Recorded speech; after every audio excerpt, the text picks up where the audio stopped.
Hello साथीहरु, आज मैले पनिर बनाउँदैछु।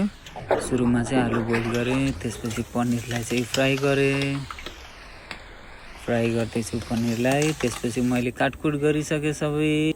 त्यसपछि तेल, जिरा, लसुनलाई काटी लसुन भइसकेपछि मैले प्याजहरु, खुर्सानी सबै हालेर भुटेँ। त्यसपछि मैले लास्टमा यो टमाटर हालेँ। टमाटरलाई हालेर एकछिन चलाउँछु। त्यसपछि मैले टमाटरलाई पाक्ने गरेर चलाउँछु। त्यसपछि नुन हालेँ, बेसार हाल्दैछु,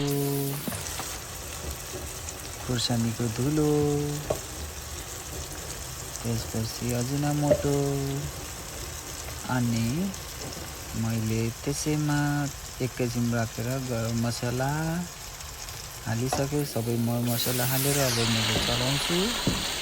टमाटरलाई पाक्ने गरेर मैले अझै राम्रोसँग चलाउँछु।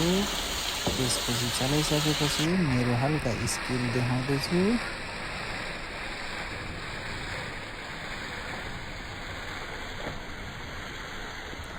चलाइसकेपछि टमाटरलाई यो पाक्न दिइसकेपछि राम्रोसँग यो पाकिसकेपछि मैले एकैछिनलाई यतिकै छोड्दैछु, छोड्दैछु। त्यसपछि अब हामीले आलु हाल्छौँ।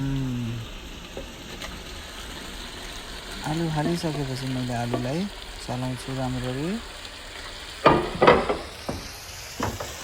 आलु पछि हामीले मटर हाल्छौँ। मटरलाई चारैतिर घुमाएर यसलाई मैले राम्ररी चलाउँछु।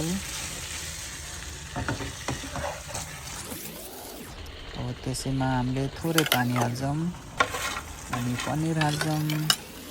पनिरलाई राम्ररी पाक्ने गरेर चलाउँछौँ। त्यसपछि हामीले अझै यसैमा थोरै पानी हाल्छौँ। पानी हालिसकेपछि लास्टमा हामीले धनिया हाल्छौँ।